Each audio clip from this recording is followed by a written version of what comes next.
بسم اللہ الرحمن الرحیم والتیمم ضربتان یمسح بإحداہما وجہہ وبالأخرى یدیہ الی المرفقین۔ والتیمم ضربتان،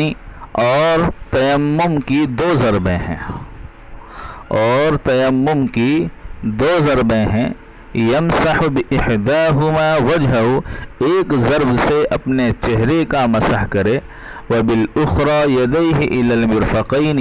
اور دوسری ضرب سے اپنے ہاتھوں پر مسح کرے کوہنیوں سمیت، الی المرفقین، کوہنیوں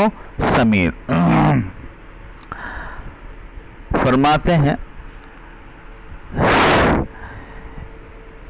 کہ تیمم کی کیفیت یہ ہے اور تیمم کرنے کا طریقہ یہ ہے کہ دونوں ہاتھوں کو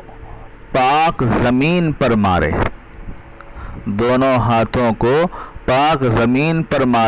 اور سارے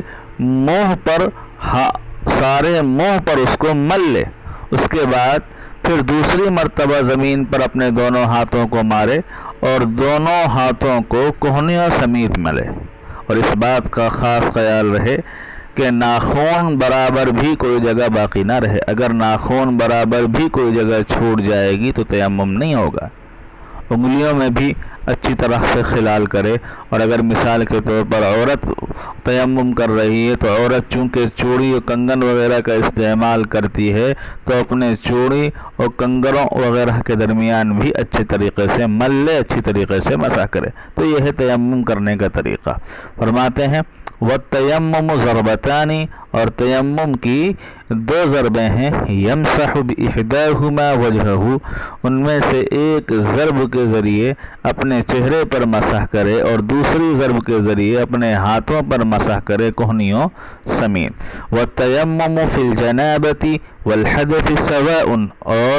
جنابت اور حدث دونوں میں تیمم برابر، یعنی جس طریقے سے حدث اصغر کے لیے یعنی وضو کے لیے تیمم کیا جاتا ہے، اسی طریقے سے غسل کے لیے بھی ویسے ہی تیمم کیا جائے گا جس طریقے سے وضو کا تیمم کیا جاتا ہے۔ فرماتے ہیں والتیمم فی الجنابۃ والحدث سواء، اور جنابت اور حدث میں تیمم برابر ہیں۔ فرماتے ہیں وَيَجُوزُ التَّيَمُّمُ عِنْدَ أَبِي حَنِيفَةَ وَمُحَمَّدَ رَحِمَهُمُ اللَّهُ بِكُلِّ مَا كَانَ مِنْ جِنْسِ الْأَرْضِ كَالتُّرَابِ وَالرَّمْلِ وَالْحَجَرِ وَالْجَسْقِ وَالنَّوْرَةِ وَالْكُحْلِ وَالزَّرْنِيخِ، وَقَالَ أَبُو يُوسُفَ رَحِمَهُ اللَّهُ لَا يَجُوزُ إِلَّا بِالتُّرَابِ وَالرَّمْلِ خَاصَّةً، اور تیمم جائز ہے امام ابو حنیفہ اور امام محمد رحمہ اللہ کے نزدیک ہر اس چیز سے جو زمین کی جنس سے ہو،